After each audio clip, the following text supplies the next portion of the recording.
Interceptor വാങ്ങണോ scrambler 400X വാങ്ങണോ? ഈ ഒരു കൺഫ്യൂഷനിലാണ് നിങ്ങളെന്നുണ്ടെങ്കിൽ ഈ വീഡിയോ ആദ്യം മുതൽ അവസാനം വരെ കാണുക. ആദ്യമായി എനിക്ക് പറയാനുള്ളത് ലുക്സിന്റെ കാര്യമാണ്. ഇന്റർസെപ്റ്ററിനെയും സ്ക്രാംബ്ലറിനെയും അടുത്തടുത്ത് വെച്ച് നോക്കുമ്പോൾ എനിക്ക് പേഴ്സണലി ഫേവറേറ്റ് ആയിട്ടുള്ളത് ഇന്റർസെപ്റ്റർ തന്നെയാണ്, നോ ഡൗട്ട്.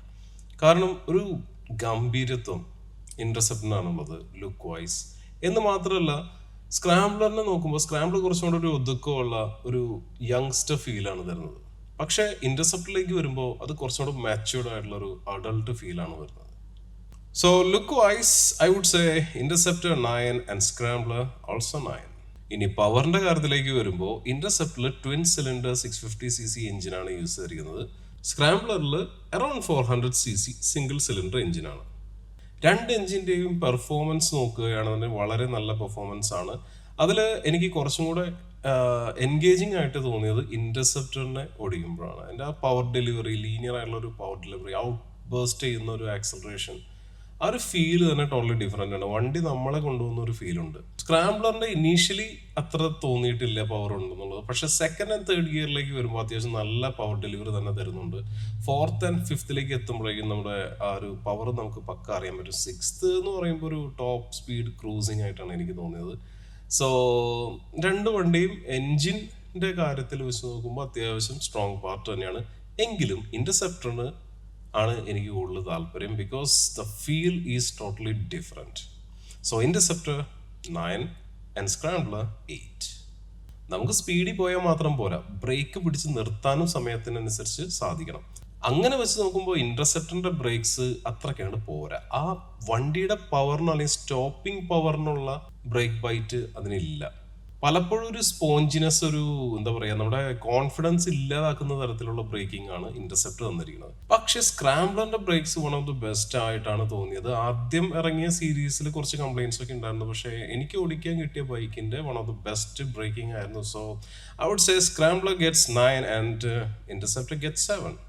ഹാൻഡ്ലിങ്ങിന്റെ കാര്യം എടുക്കുമ്പോൾ നിങ്ങൾ ഹൈവേസിലാണ് കൂടുതലും ക്രൂസ് ചെയ്യുന്നത്. നിങ്ങൾ വെട്ടിത്തിരിച്ച് പോകുന്ന ടൈപ്പ് ഒന്നും അല്ല, പെട്ടെന്ന് ക്വിക്കായിട്ട് ഇങ്ങനെ ടേൺസും സ്ലൈസസും കയറി പോകുന്ന ആളുകളല്ല എന്നുണ്ടെങ്കിൽ ഹാൻഡ്ലിങ് ഇന്റർസെപ്റ്ററിന്റെ വളരെ റിലാക്സ്ഡ് ആയിട്ട് നിങ്ങൾക്ക് തോന്നാം. പക്ഷേ മോസ്റ്റ് കേസ് സെനാറിയോസ് എടുത്തു കഴിഞ്ഞിട്ടുണ്ടെങ്കിലും ഹാൻഡ്ലിങ്ങിന്റെ കാര്യം വരുമ്പോൾ ഇന്റർസെപ്റ്ററിനേക്കാൾ മികച്ച ഒരു ഹാൻഡ്ലിംഗ് ആണ് സ്ക്രാംബ്ലർ 400 നമുക്ക് തരുന്നത്.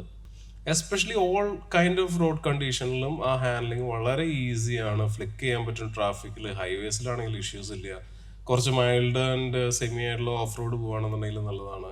സോ ഓവറോൾ വെച്ച് നോക്കുമ്പോൾ handling wise scrambler 10 on 10 and interceptor it's an 8.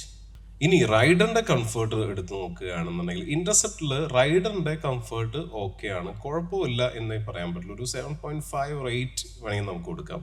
പക്ഷെ സ്ക്രാംബ്ലറിന്റെ എടുത്ത് നോക്കുമ്പോൾ one of the best comfortable seats and പൊസിഷനാണ്. I really loved it. Long ട്രാവലിങ്ങിനൊക്കെ എടുത്ത് നോക്കുകയാണെന്നുണ്ടെങ്കിൽ നമുക്ക് വലിയ ക്ഷീണമൊന്നും ഇല്ലാതെ പോകാനായിട്ട് ഉറപ്പായും സാധിക്കും.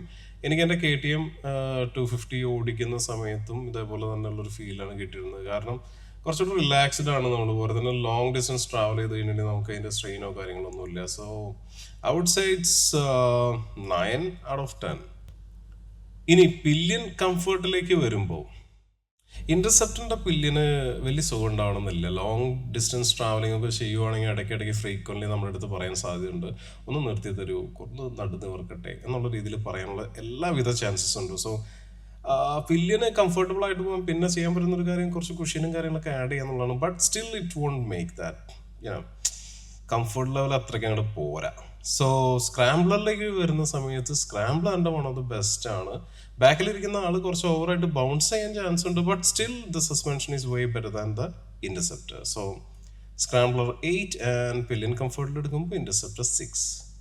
സസ്പെൻഷനിലേക്ക് വരുമ്പോൾ ലോങ് ഡിസ്റ്റൻസ് നമ്മൾ കൂടുതലും കവർ ചെയ്യുന്നത് ഹൈവേസിലാണെന്നുണ്ടെങ്കിൽ സസ്പെൻഷൻ ഇന്റർസെപ്റ്ററിന്റെ നല്ലതാണ്.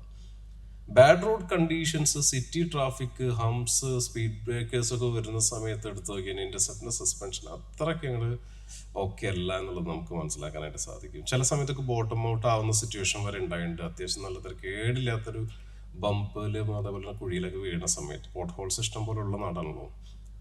പക്ഷെ സ്ക്രാംബ്ലറിലേക്ക് വരുമ്പോൾ വെൽ മാനേഡ് ആണ്, വെൽ കണ്ടെയ്ൻ ചെയ്യുന്നുണ്ട് അത്തരത്തിലുള്ള സിറ്റുവേഷൻസും കാര്യങ്ങളൊക്കെ. സോ സസ്പെൻഷൻ്റെ കാര്യം എടുത്തു കഴിയുമ്പോൾ interceptor is 7, scrambler is 9.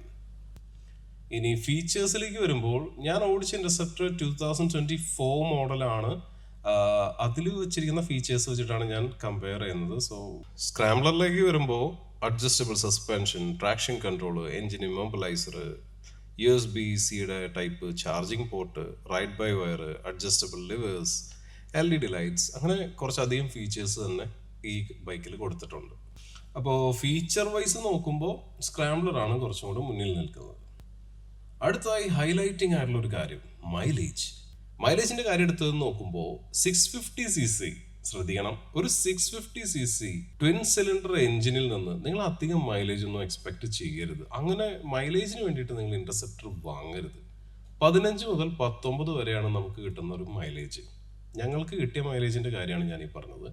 Then സ്ക്രാംബ്ലറിലേക്ക് വരുമ്പോൾ 32 ആണ് മാക്സിമം കണ്ടിട്ടുള്ളത്. ചിലർ 35 കിട്ടുമെന്ന് പറയുന്നുണ്ട്. ഇത് എന്ത് കണ്ടിട്ടാന്ന് എനിക്ക് അറിഞ്ഞുകൂടാ. മോസ്റ്റ്ലി അതൊരു 30യുടെ അണ്ടറിലാണ് നിൽക്കുന്നത്, സേഫ് സോൺ ആയിട്ട്. സോ ഐ വുഡ് സേ രണ്ട് ബൈക്കും മൈലേജിന്റെ കാര്യത്തിൽ ആ എഞ്ചിൻ ആൻഡ് പെർഫോമൻസിനെ വെച്ച് നോക്കുമ്പോൾ ജസ്റ്റിഫയബിൾ ആണ്. പിന്നെ മറ്റൊരു ഇമ്പോർട്ടൻ്റ് ആയിട്ടുള്ള ഒരു കാര്യമാണ് ഹെഡ്ലൈറ്റിന്റെ പെർഫോമൻസ്. കാരണം നമ്മൾ ഈ ബൈക്കുകൾ വാങ്ങിയിട്ട് പകല് മാത്രമല്ലല്ലോ ഓടിക്കുക. പകലിൽ ലൈറ്റ് കത്തി കിടന്നിട്ട് വലിയ ഗുണമൊന്നുമില്ല. പക്ഷെ രാത്രിയാണ് നമ്മളിതിൻ്റെ വ്യത്യാസം അറിയുന്നത്. അങ്ങനെ വെച്ച് നോക്കുമ്പോൾ സ്ക്രാംബ്ലറിന് എടുത്ത് കിണറ്റിലിടാൻ ഞാൻ പറയും. കാരണം അതിൻ്റെ ഹെഡ്ലൈറ്റ് കൊള്ളത്തില്ല, പ്രാക്ടിക്കൽ അല്ല അത്. LED ഉണ്ട്, എതിരെ വരുന്ന ആളുടെ കണ്ണടിച്ച് പോകുന്ന ലെവലിലൊരു സംഭവം കുറച്ചൊക്കെ കിട്ടും എന്നുള്ളത് ഒഴിവാക്കി നിർത്തി കഴിഞ്ഞാൽ ആ ഹെഡ്ലൈറ്റ് വളരെ മോശമാണെന്ന് മാത്രമല്ല, അത്യാവശ്യം നല്ല ഇരുട്ടുള്ള സമയത്ത്, മഴയത്ത്, ഞാൻ ആ ബൈക്ക് ഓടിച്ച് വരുന്ന സമയത്ത് എനിക്ക് റോഡ് മര്യാദയ്ക്ക് കാണുന്നുണ്ടായിരുന്നില്ല. അതിൻ്റെ പേരിൽ ഞാൻ പാടത്തേക്ക് പോകേണ്ട ഒരു സിറ്റുവേഷൻ ഓൾമോസ്റ്റ് ഉണ്ടായതാണ്. സോ ഹൈലി റെക്കമെൻഡ് ചെയ്യും നിങ്ങൾ ആ ലൈറ്റ് യൂണിറ്റ് ടോട്ടലി മാറ്റാൻ. ഞങ്ങൾ ചെന്നിട്ട് ട്രയംഫിൻ്റെ ടീമിനോട് ചോദിച്ചായിരുന്നു. അപ്പോൾ അവർ പറഞ്ഞു വാറണ്ടി വോയിഡ് ആവും അങ്ങനെ ചെയ്താലെന്നാണ്. പിന്നെ നോക്കിയപ്പോൾ ട്രയംഫിൻ്റെ തന്നെ ട്രൈഡൻറ്റിൻ്റെ ഹെഡ്ലൈറ്റ് സ്യൂട്ട് ആവും എന്നൊക്കെ പറയുന്നുണ്ട്. പക്ഷേ അത് നല്ല റേറ്റാണ് വരുന്നത്. അപ്പോൾ പിന്നെ പറഞ്ഞിട്ട് കാര്യമില്ല. ഓക്സിലറി ലൈറ്റോ അങ്ങനെ എന്തെങ്കിലും വെക്കുന്നതാണ് നല്ലത്. പക്ഷെ ഇന്റർസെപ്റ്ററിന്റെ വൺ ഓഫ് ദി ബെസ്റ്റ് ലൈറ്റാണ്. LED ലൈറ്റ് വന്ന് വെച്ച് അതെങ്ങനെയാണെന്ന് എനിക്ക് അറിഞ്ഞൂടോ. പക്ഷെ ഈ halogen one of the best ലൈറ്റാണ്, കിഡിലുമാണ്. ഹീറ്റിംഗ് ആവുന്നുണ്ട് എന്നുള്ളൊരു കാര്യം ഒഴിച്ചു നിർത്തി കഴിഞ്ഞിട്ടുണ്ടെങ്കിൽ it is one of the best headlights out there. And ഹെഡ്ലൈറ്റിന്റെ കേസ് വരുമ്പോൾ Interceptor gets 10 out of 10, Scrambler 6. ഇനി വാല്യൂ ഫോർ മണി ആണോ എന്ന് ചോദിച്ചു കഴിഞ്ഞിട്ടുണ്ടെങ്കിൽ ഇപ്പോഴത്തെ ഒരു റേറ്റിന്റെ ഇത് വെച്ച് നോക്കുമ്പോൾ ഇന്റർസെപ്റ്റർ വാല്യൂ ഫോർ മണി ആയിട്ട് എനിക്ക് തോന്നുന്നില്ല. ഓണസ്റ്റ് ഒപ്പീനിയൻ ആണ്. നിങ്ങൾക്ക് എന്ത് തോന്നുന്നു എന്നുള്ളത് ജസ്റ്റ് കമന്റ് ഡൗൺ ദയർ. എന്നെ സംബന്ധിച്ച് സ്ക്രാംബ്ലർ ആണ് വാല്യൂ ഫോർ മണി ആയിട്ട് എനിക്ക് തോന്നിയിരിക്കുന്നത്. കാരണം തരുന്ന ഫീച്ചേഴ്സിനും പ്രാക്ടിക്കാലിറ്റിക്കും എല്ലാം കൊണ്ട് നോക്കുമ്പോൾ സ്ക്രാംബ്ലർ ആണ് കുറച്ചുകൂടെ ബെറ്റർ. പിന്നെ സർവീസ് എക്സ്പീരിയൻസ് എടുത്തു പറയേണ്ട ഒരു കാര്യമാണ്. ഇന്റർസെപ്റ്ററിന്റെ സർവീസ് എക്സ്പീരിയൻസ് അത്രയ്ക്ക് നന്നായിരുന്നില്ല. പിന്നെ മെയിൻ്റനൻസ് കോസ്റ്റും വെച്ച് നോക്കുമ്പോൾ അത്യാവശ്യം എക്സ്പെൻസീവ് ആയിട്ടുള്ള ഒരു ഭാഗത്ത് തന്നെയാണ്. അപ്പം അങ്ങനെയൊക്കെ വെച്ച് നോക്കുമ്പോൾ ഇത്ര രൂപയും കൊടുത്ത് വണ്ടി മേടിക്കണു, പോരാഞ്ഞിട്ട് അത്രയും എക്സ്പെൻസും കാര്യങ്ങളും വരുന്നു, മൈലേജ്, എല്ലാ കാര്യങ്ങളും പ്രാക്ടിക്കൽ വശങ്ങളും ചിന്തിച്ച് നോക്കുമ്പോൾ വാല്യൂ ഫോർ മണി ആണെന്ന് ചോദിച്ചു കഴിഞ്ഞാൽ it's definitely not. Outside scrambler in that case value for money തന്നെയാണ്. അപ്പോൾ നിങ്ങൾ നന്നായിട്ട് ആലോചിച്ചൊരു ഡിസിഷൻ എടുക്കുക. And I think it was helpful. So video ഇഷ്ടപ്പെട്ട് കഴിഞ്ഞിട്ടുണ്ടെങ്കിൽ like, comment, share and support. Thank U.